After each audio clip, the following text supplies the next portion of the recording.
사랑하는 성서의 땅을 가다 시청자 여러분 안녕하십니까? 윤석전 목사입니다. 오늘 또 지리와 또 현장에서 일어난 사건을 소상히 설명해 주시면서 은혜의 시간을 풍요롭게 만들어 주실 홍순아 교수님, 김윤희 교수님 나와 계십니다. 두 교수님 또 기대가 왕창됩니다. 감사합니다. 나와 주셔서. 신구약 성경 역사를 보면 하나님께서 큰 일들을 산에서 역사하신 것을 보게 됩니다. 모세도 산에서, 그리고 아론도 산에서, 또 엘리야와 바알 선지자들도 산에서 살아계신 신에 대한 대결, 곧 비를 어느 신이 내리느냐. 바알 선지자들은 바알의 신이 내린다. 또 하나님의 사람 엘리야는 하나님만이 하신다. 결국은 제사의 응답을 통해서 하나님이 계신 것을 보여주었고, 하늘에서 비가 그날로 쏟아짐으로 말미암아 하나님의 신이 비를 내리는 것을 확실하게 보여준 산, 바로 그 산이 가멜산입니다. 가멜산으로 가보시겠습니다.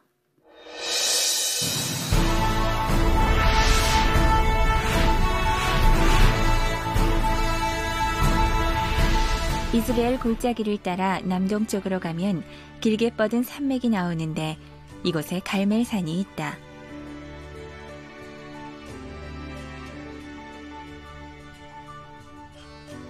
이스라엘에서 해안 평야 지역까지 가로지르는 이 산맥은 길이는 약 25km, 가장 높은 봉우리는 해발 546m에 이른다.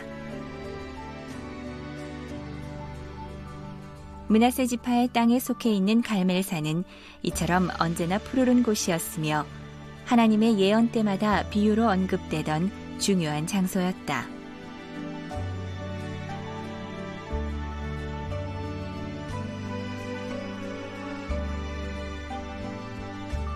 갈멜산의 남쪽 무흐라카 봉우리에는 현재 갈멜 수도원이 세워져 있다. 수도원 내부에 있는 부조는 바알과 아세라 제사장들과 능력을 겨뤄 이긴 엘리야의 승리 장면을 잘 나타내고 있는데, 불의 제단이란 뜻을 가지고 있는 갈멜산의 무흐라카, 이곳이 바로 엘리야가 바알 선지자들과 대결을 펼친 장소다. 우리는 지금 화면을 통해서 가멜산을 보았습니다. 저는 가멜산 꼭대기에 올라가서 하나님이 역사하신 엘리야의 사건을 내 사건처럼 생각하면서 가슴 깊이 경험으로 봤습니다. 므낫세 지파의 땅에 있는 가멜산은 어디쯤 있을까? 여러분 궁금할 것입니다. 홍 교수님께서 좀 설명해 주시죠. 우선 지도를 보면서 설명드리겠습니다. 우리는 이제 갈멜산 그러면 산 하나를 생각하는데 실제는 그 하나의 산봉우리로 되어 있는 산이 아니라 작은 산맥 비슷하게 생각하시면 되겠습니다. 예, 지중해 옆에 대개 이렇게 평야지대가 계속되는데 굉장히 돌출된 부분이 있습니다. 그래서 이 갈멜산 그 산맥 비슷한 이곳은 길이가 한 25km 정도, 폭이 6에서 8km 정도 되는 큰 산이 되겠습니다. 그래서 그 제일 높은 산은요, 그 해발 546m 정도의 고지고요. 그 다음에 그 엘리야가 그 능력을 행했던 그곳은 그 해발 482m의 봉우리 하나입니다. 그래서 그 현지에서는 무흐라카라 그러는데 불의 제단이라 그럽니다. 그러니까 그 갈멜산 제일 꼭대기에서 그런 일이 일어났던 것이 아니라 조그마한 산맥 같은 갈멜 산맥 중에 그 한 봉우리에서, 그래서 우리는 그것을 통칭 갈멜산이라 그러는데 그곳에서 엘리야가 거짓 선지자들과 싸워 이긴 그런 사건이 일어났습니다. 그래서 이 갈멜산 같은 경우는 정말 성서지리를 배워야 될 필요성을 느끼는 곳이 되겠습니다. 오늘 홍 교수님 이렇게 말씀을 들으면서 저들도 가봤습니다만은 어떤 특별한 봉우리가 아니고 어떤 그 산맥에 대한 허리 정도의 좀 솟아난 곳, 이런 정도로 우리가 느끼면서 참 실제 가보니까 이곳이 갈멜산이요. 이곳이 바로 하나님께 제사하면서 하나님 살아계신 하나님을 보여주는 이런 장소구나 느끼면서 많은 걸 느끼면서 역시 성지순례는 가봐야 성경이 충분히 이해된다고 느끼면서 적극적으로 추천하는 바입니다. 김 교수님, 갈멜산은 그 구약 시대에 참 하나님의 선지자인 엘리야와 엘리사의 사건이 관련된 곳인데 그 점에 대해서 좀 설명해 주시겠어요? 예. 갈멜산 하면 우리 성도님들도 다 아시죠. 엘리야고 예. 엘리야 하면 예. 아세라 숭배자와 바알 숭배자와 싸웠던 예. 선지자고요. 그러니까 그때 일당 850명이었어요. 일당 100이 아니라 예. 정말 그 800명이 넘는 선지자들과 싸워 이긴 곳이고요. 또 엘리야가 3년 반 동안 비가 내리지 않다가 이제 비가 내리게 하기 위해서 7번이나 갈멜산에서 기도했습니다. 그래서 기도 응답을 받은 것이고요. 또 엘리야의 제자 엘리사도 그곳에서 지냈습니다. 그래서 수넴 여인이 아들을 잃었을 때 엘리사를 찾으러 갈멜산으로 찾아옵니다. 그곳이고요. 엘리야 엘리사 선지자도 명산이고 아름다운 그곳에서 수행하고 영적인 계시를 받았던 곳으로 그렇게 볼 수 있습니다. 김 교수님, 그 엘리야 선지자와 엘리사 선지자는 하나님께서 이제 어떤 뜻을 가지고 섭리하셨는데 그들을 통해서 하나님의 섭리의 역사가 있다면 무엇이며 어떤 역할을 했을까요? 예, 이 두 선지자는요, 바알 종교가 이스라엘에서 가장 극성을 부리기 시작했을 때 예. 하나님께서 보내셔서 바알이 참신이 아니라 여호와 하나님만이 참신이다, 이것을 알리기 위해서 이제 활동했던 선지자입니다. 여러분이 아시다시피 아합 왕의 아내 이세벨, 시돈 왕의 딸인 이세벨이 바알 종교를 완전히 국교화하다시피 그렇게 이제 만들려고 하는 시기였어요. 그래서 하나님의 선지자의 생도들이 피해 다니고 선지자들이 피해 다니고, 그러니까 하나님을 모시는 이스라엘 땅에서 하나님을 믿는 종교가 박해를 받는 굉장히 기이한 시기였습니다. 그렇기 때문에 이들이 모세와 함께 가장 기적을 많이 일으킨 선지자들에 속합니다. 그것을 통해서 하나님의 능력을 보여주시려는 거였죠. 그래서 제일 먼저 엘리야를 통해서 한 것이 비를 내리지 않는 것은 왜 그러냐면 바알 신이 비를 내리는 신으로 믿었기 때문에 그래요. 그래서 누가 비를 내리느냐? 하나님이 내려주신다는 것을 증명하기 위한 거죠. 그리고 이제 또 중요한 거는 왜 그럼 엘리사는 갑절이나 되는 영감을 원했느냐? 자기 능력 과시가 아니라 사실은 그게 필요했어요. 이 바알 종교를 쌓으려면 갑절이 아니라 3배, 4배를 정말 얻어도 힘든 상황이었기 때문에 그 하나님의 뜻을 이루고자 갑절이 되는 영감을 원한 것입니다. 그래서 이 두 사람은 정말 어려운 싸움을 한 힘든 시기를 잘 극복한 위대한 선지자들로 그렇게 생각할 수 있겠습니다. 이렇게 엘리사 시대가 엘리야 시대보다 갑절의 영감이 필요했다고 하는 것을 우리가 이렇게 추측해 보면 아마 그 아합 왕이나 그 이세벨의 역사 속에 사건 속에서 보면 그 하나님을 섬기는 그들을 잡아서 죽이고 없애고자 하는 것이 아마 가멜산의 그 기도의 응답 있은 후 더 막 엄청난 그 큰 핍박이 있지 않았을까 이런 생각이 들면서 그렇기 때문에 갑절의 영감이 아니면 안 된다. 뭐 엘리사는 그렇게 알고 하나님도 그렇게 영감으로 축복하시지 않았나 쓰지 않았나 이렇게 생각이 되어집니다.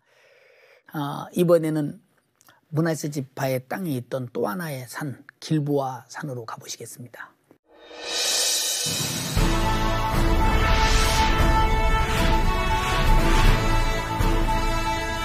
베델에서 서쪽으로 10km를 달리면 길보아 산이 나온다.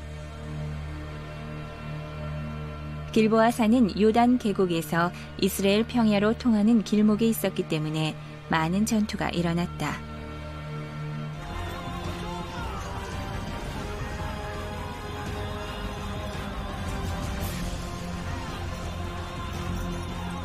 특히 이곳에서 사울 왕은 블레셋과의 치열한 전투를 벌였는데 강력한 블레셋 군대에게 쫓기던 이스라엘 군대는 참패를 했고 사울 왕과 요나단을 비롯한 세 아들은 이곳에서 죽음을 맞이하게 된다.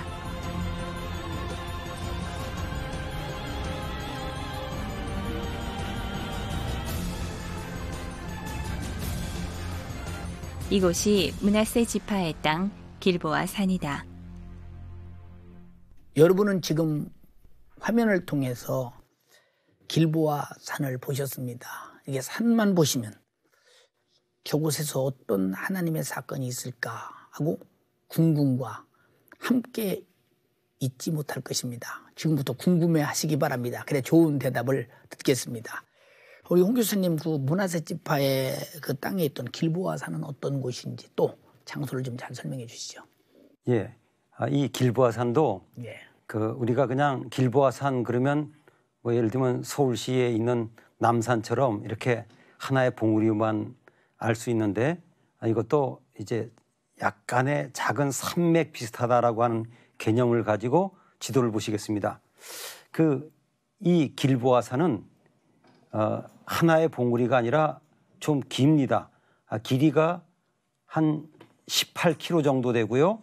폭이 9km가 되는 그런 작은 산맥같이 이렇게 그 하로샘 옆에 우뚝 솟아 있습니다. 그리고 그 제일 높은 봉우리가 536m가 되니까 그 평야지대에서는 얕은 산은 아닙니다. 그런데 이곳에 가보면 사실은 자세히 봐야 보이거든요. 아는 만큼 보이고 제가 지도를 자세히 보다가 깜짝 놀랐습니다. 해발 302m의 그 봉우리가 하나가 있는데 그 산 이름이 사울산입니다.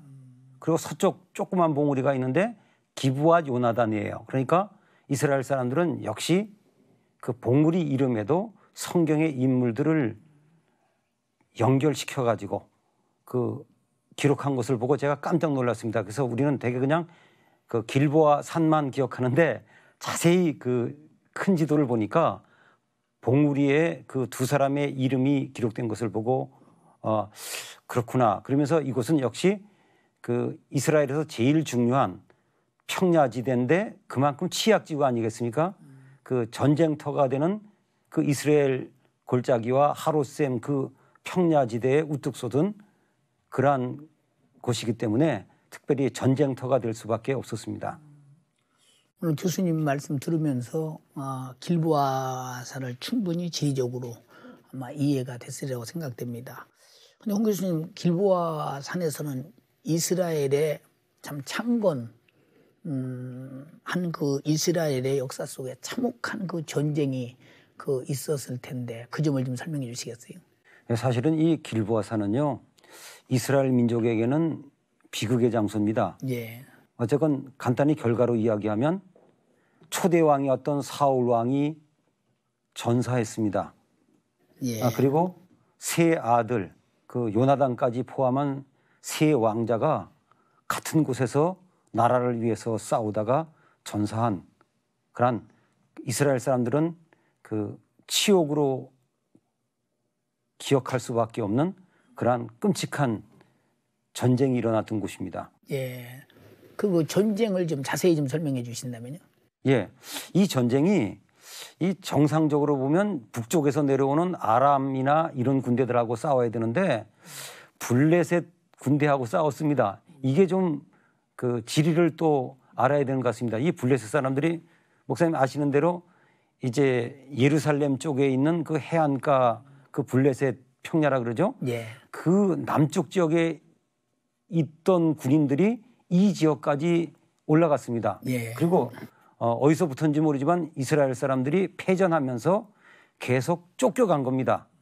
쫓겨가다가 이 길보아 산까지 가가지고 이스라엘이 전쟁보다는 대량 학살을 당할 정도로 패전을 했습니다.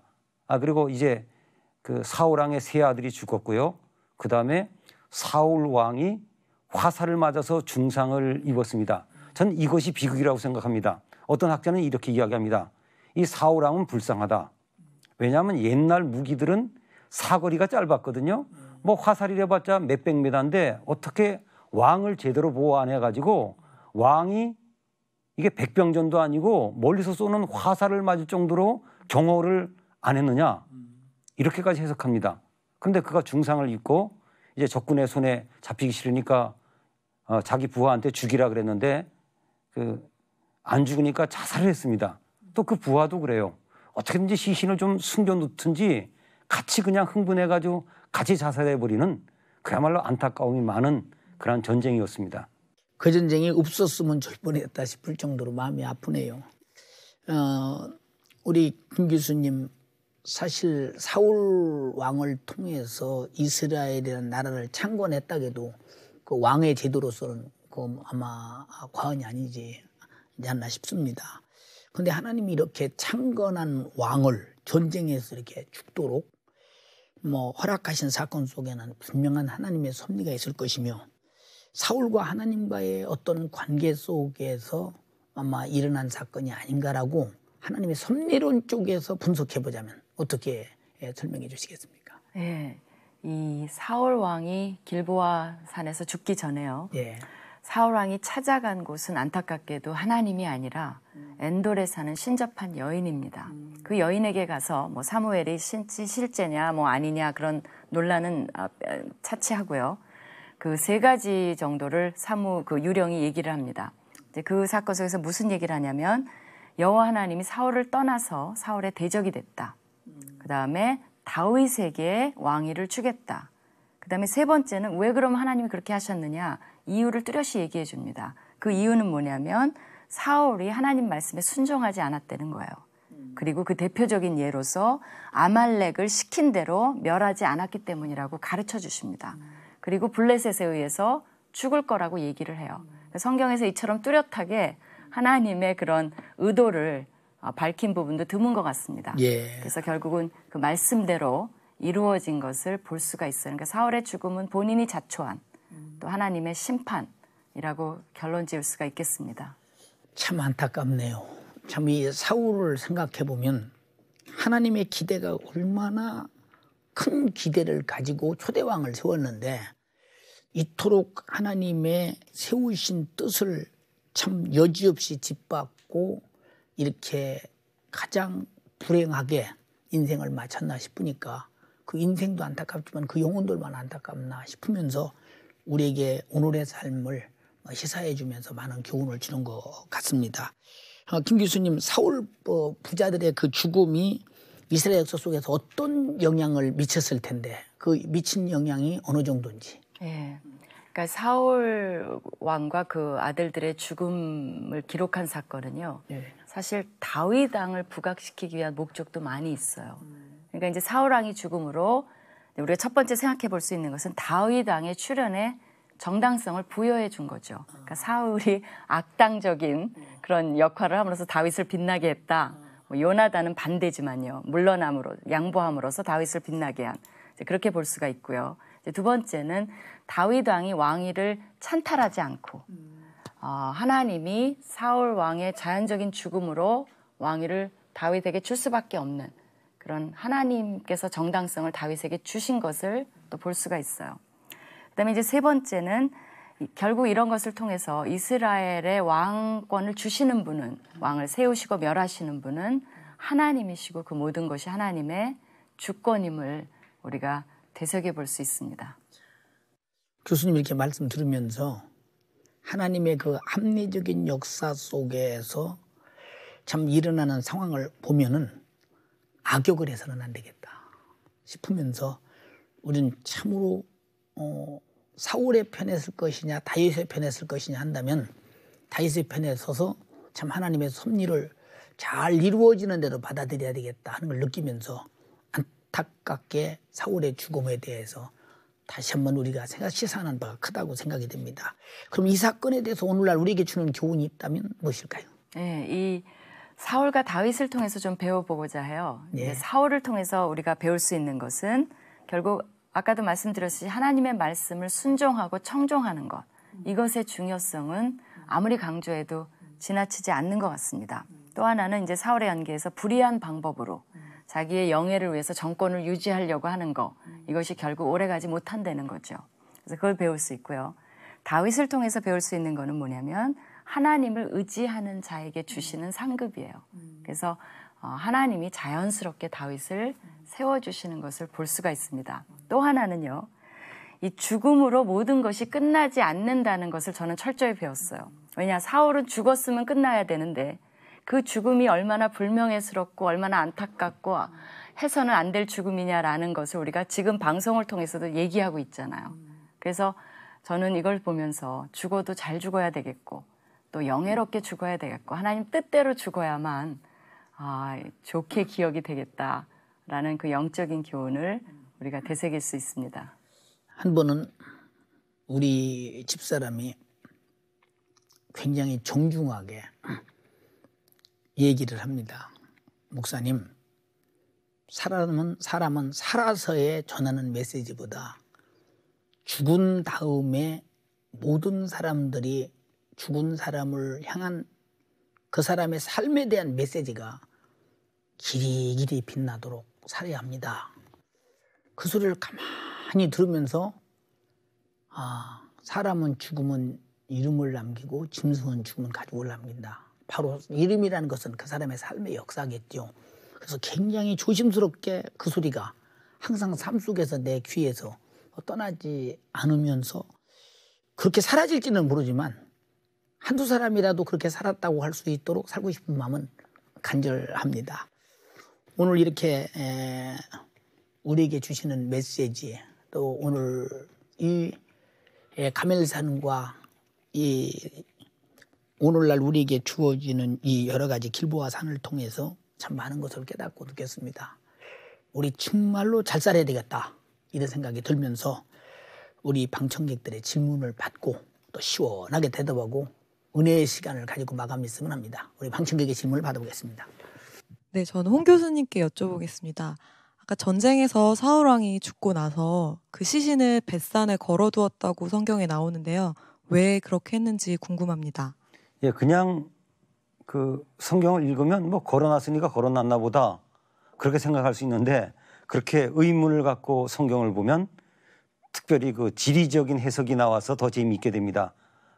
지리를 알면 성경 말씀이 지루하지 않고 더 재미있는데 그럼 왜 벳산에 걸어놨을까? 우선 멀리 있었지 않고 가까이 있었습니다. 그죠? 10km 내외 가까운 지역에 있었기 때문에 이제 가까우니까 걸어놨고요. 두 번째는 예전에 우리 방영도 됐지만 벳산이 그 지역에서는 제일 중요한 큰 성읍이면서 그 요충지에 있습니다. 그러니까 많은 사람들이 볼 수 있는 장소, 그것도 가까운 곳이니까 그들은 그야말로 적장에 시신을 걸어놔서 여러 가지 이익을 보려고 그곳에 걸어놓은 것을 알 수 있겠습니다. 김 교수님께 여쭤보겠습니다. 갈멜산은 신구약을 통해 매우 중요한 산이었는데요. 그 이름에 특별한 의미가 있는지 궁금합니다. 네, 좋은 질문이세요. 갈멜산의 뜻은 하나님의 포도원, 또 영어로 하면 garden land 그래갖고 정원의 땅 뭐 이런 식으로 뜻이 되어 있습니다. 그러니까 이제 아모스서에 보면 갈멜의 초장이 마르지 아니하리로다 그런 말이 있는데요. 그 말은 뭐냐면 결국 갈멜의 초장은 마르지 않는다는 거예요. 그리고 그 남쪽 비탈을 보면 이스라엘 전국에서 가장 비옥한 구릉지대로 알려져 있습니다. 그렇게 아름다운 곳이에요. 그래서 이제 그곳에 이제 아랍어로 제벨마 엘리아스 그래갖고 그 엘리야의 산. 그래서 그곳에 이제 그 카톨릭 까르메파 그 카톨릭들이 세운 그 엘리야의 수도원이 위치해 있습니다. 그래서 아마 그 이름이 지형을 따라서 하나님의 포도원 이렇게 지어지지 않았나 생각됩니다. 오늘 방청객들의 질문 속에서 참 질문도 꼭 필요한 질문을 했고 오늘 답변도 참 은혜스럽게 해주셨습니다. 오늘 참 여러 가지 그 갈멜산이나 길보아산에 일어난 사건을 설명을 이렇게 들으면서 사실 어떻게 살아야 될 것인가에 대해 다시 한번 교훈을 주셨고 우리 많은 시청자들이 함께 저와 함께 은혜가 되시리라고 생각됩니다. 오늘 두 분 참 보배롭습니다. 그리고 고맙습니다. 그리고 감사합니다.